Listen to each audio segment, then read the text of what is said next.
আমার মাকে ছেড়ে দিন, দয়া করে আমার মাকে ছেড়ে দিন, আমার মাকে জবাই করবেন না।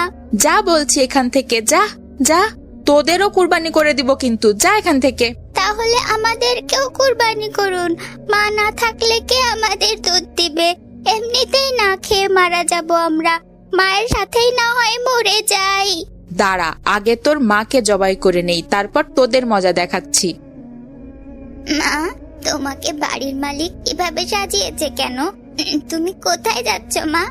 আমাকে ওরা কোরবানির হাটে নিয়ে যাচ্ছে মা, কোরবানির জন্য বিক্রি করে দিবে তোর মাকে। কুরবানি আবার কি মা? কোরবানি মানে ত্যাগ। আল্লাহকে খুশি করার জন্য মানুষ কোরবানি করে ত্যাগ করে। এই দিন তারা পশু জবাই করে আল্লাহর জন্য কোরবানি করে। তার মানে কি তোমাকে ওরা জবাই করবে মা?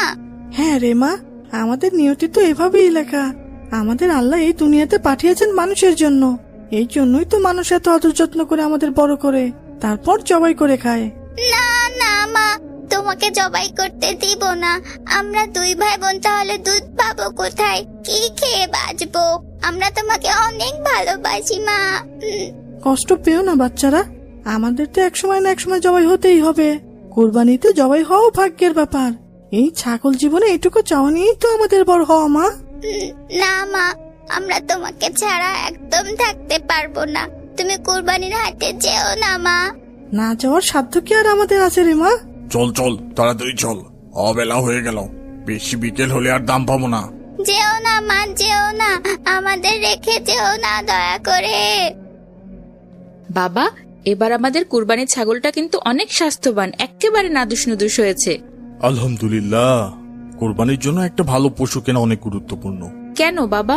কোরবানি করা হয় আল্লাহর সন্তুষ্টির জন্য, তাহলে সেই কোরবানির সবচেয়ে যেটা সুন্দর পশু সেটা দিয়েই কি করা উচিত নয় বাবা? কিন্তু বাবা, সবার তো অনেক দাম দিয়ে সুন্দর পশু কেনার সামর্থ্য নেই। যার যেমন সামর্থ্য তেমন পশু দিয়েই কুরবানি হবে। কেউ বড় পশু কুরবানি দিলে তার সওয়াব বেশি হবে, আবার কেউ ছোট পশু দিলে, ভাগে দিলে তার সওয়াব কম হবে। ব্যাপারটা কিন্তু এমন না, এটা অনেকটা নিয়তের উপর নির্ভরশীল। যে যেমন পশুই কোরবানি করবে সবাই সমান সওয়াব পাবে। বুঝেছি। এইবার আমাদের কুরবানির ছাগল দেখে মাও অনেক পছন্দ করবেন নিশ্চয়ই।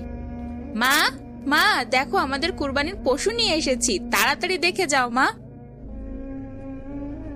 ছেড়ে দাও, আমার মাকে ছেড়ে দাও, দয়া করে ছেড়ে দাও। কে কে কথা বলে? কে? আমি এখানে, নিচে তাকাও, আমি নিচেই আছি। এ তো ছাগলের বাচ্চা। ছাগলের বাচ্চা কথা বলে নাকি আমি ভুল দেখছি? না, ভুল দেখোনি, আমি কথা বলছি। তোমরা আমার মাকে ছেড়ে দাও না, দয়া করে ছেড়ে দাও। তোমার মাকে? কি হয়েছে তোমার মায়ের? তোমরা আমার মাকে কুরবানির জন্য নিয়ে এসেছো। আমার মাকে জবাই করবে ঈদের দিন। আমরা যে মায়ের দুধ ছাড়া আর কিচ্ছু খাই না। আমার মাকে জবাই করলে আমরা না খেয়ে মারা যাব, দয়া করো। কি বলছো? তোমার মাকে তো আমরা টাকা দিয়ে কিনে নিয়ে এসেছি, ছেড়ে দিব কেন তাকে? তোমরা চলে যাও, আগামী পরশুদিন কুরবানি, আমরা তোমার মাকেই কুরবানি করব। এত নির্দয় হবে না দয়া করে। আমরা আমাদের মাকে ছাড়া কিভাবে বাঁচবো? যাও বলছি, এখান থেকে যাও। আমাদের তাড়িয়ে দিও না। তোমার কাছ থেকে যদি তোমার মাকে কেউ কেড়ে নেয় তখন তোমার কেমন লাগবে? তুমি কষ্ট পাবে না? কুরবানি আল্লাহর জন্য দেয়া হয়, আল্লাহকে খুশি করার জন্য। তোমরা বুঝতে পারছো না কেন? এটা ইসলামের একটা ইবাদত। তোমার মায়ের ভাগ্য, তাকে আল্লাহ কুরবানির জন্য কবুল করেছেন। আমরা আমার মাকে ছাড়া দুধ পাবো কোথায়? কিভাবে বাঁচবো? যাও তো এখান থেকে, বেশি পটর পটর করলে তোমাদেরকেও ধরে তোমার মায়ের সাথে কুরবানি দিয়ে দিব কিন্তু। যাও বলছি। আসসালামু আলাইকুম বাবা, ঈদ মুবারক। ঈদ মোবারক। বাবা, সবার কুরবানি তো শেষ হয়ে গেল, আমাদের কুরবানি কখন করবে বাবা? তুমি ছাগলটাকে নিয়ে রেডি হও, আমি আসছি। ঠিক আছে বাবা। আমার মাকে ছেড়ে দিন, দয়া করে আমার মাকে ছেড়ে দিন, আমার মাকে জবাই করবেন না। যা বলছি এখান থেকে, যা যা, তোদেরও কুরবানি করে দিব কিন্তু, যা এখান থেকে। তাহলে আমাদেরকেও কুরবানি করুন, মা না থাকলে কে আমাদের দুধ দিবে? এমনিতেই না খেয়ে মারা যাব আমরা, মায়ের সাথেই না হয় মরে যাই। দাঁড়া, আগে তোর মাকে জবাই করে নেই, তারপর তোদের মজা দেখাচ্ছি। না, আল্লাহু আকবার। আল্লাহু আকবার। কি হয়েছে কি হয়েছে, চিৎকার করে উঠলে কেন বাবা?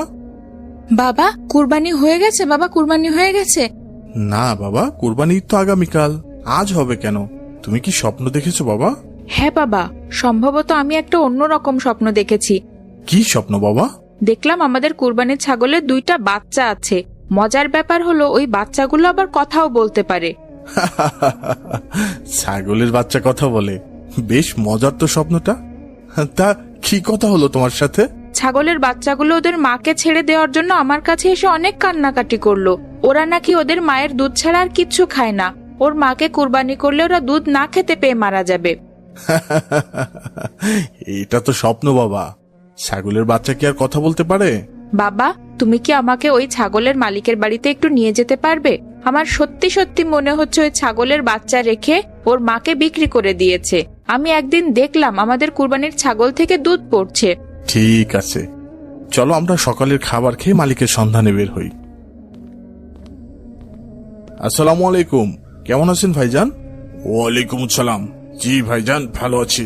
কিন্তু আপনারা কি মনে করে আমার বাসায়? ভাইজান, আপনি আমাদের কাছে যে ছাগল কোরবানির জন্য বিক্রি করেছেন, সেটা কি ছোট ছোট বাচ্চা রেখে বিক্রি করেছেন? হ্যাঁ ভাইজান, আমি বুঝতে পারিনি। আমার ছাগলটা বিক্রির পর থেকে ওর বাচ্চাগুলো না খাওয়া ছেড়ে দিয়েছে। সারাদিন ম্যামা করে কান্না করে, কিচ্ছু খায় না। ওদের বাঁচিয়ে রাখাই কষ্ট হয়ে গেছে ভাইজান। এরকম হবে সেটা আগে জানলে বাচ্চাগুলো বড় করেই বিক্রি করতাম ওর মাকে। দেখেছো বাবা, আমার স্বপ্ন সত্যি হয়েছে, সত্যি ওই ছাগলের বাচ্চা আছে। হ্যাঁ বাবা, সেটাই তো দেখছি। ভাইজান, আমি যদি আপনার ছাগলটা ফিরিয়ে দিই তাহলে তো খুব ভালো হতো ভাইজান, অনেক খুশি হতাম। বাচ্চাগুলোকে বাঁচাতে পারতাম। একেবারে মাসুম বাচ্চা, কোরবানির আগে টাকা বেশি পাওয়ার লোভে বাচ্চাগুলোর কথা না ভেবেই ওর মাকে বিক্রি করে দিয়েছিলাম। এটা আমার উচিত হয়নি ভাইজান। এখন বাচ্চাগুলো না খেয়ে খেয়ে মরণ দশা। ঠিক আছে, আমি ওদের মাকে নিয়ে আসছি এখনই। অনেক ধন্যবাদ ভাইজান, নিয়ে আসুন, আমি আপনার টাকাটা গুছিয়ে রাখবো। তুমি এসেছো মা, আমরা তোমার জন্য অনেক কান্না করেছি। আল্লাহ তোমাকে ফিরিয়ে দিয়েছেন আমাদের কাছে। তুমি এসেছো মা, এসেছো। তোদের জন্য আমার অনেক কষ্ট হয়েছে রে মা, বুকটা ফেটে কান্না এসেছে। বাবা এখন আমাদের কি হবে তাহলে? আমাদের কি আর কুরবানি দেওয়া হবে না বাবা? আমাদেরও কোরবানি হবে। এখন হাটে যে আবার এই টাকা দিয়ে সুন্দর একটা ছাগল কিনবো ইনশাল্লাহ। যদি কখনো এমন হয় কোরবানির পশু কেনার পর কোনো কারণে সেটা দিয়ে কোরবানি দেওয়া হচ্ছে না, তাহলে অবশ্যই সেই পশুর সমমূল্যে অথবা বেশি মূল্যের অন্য আরেকটি পশু দিয়ে কোরবানি করতে হবে। কোনোভাবেই কোরবানি বন্ধ রাখা যাবে না। আবার আগের পশুর চেয়ে কম মূল্যেরও পশু কোরবানি করা যাবে না। ঠিক আছে বাবা, তাহলে চলো আমরা আরেকটা সুন্দর দেখে ছাগল কিনে ফেলি কুরবানি দেওয়ার জন্য।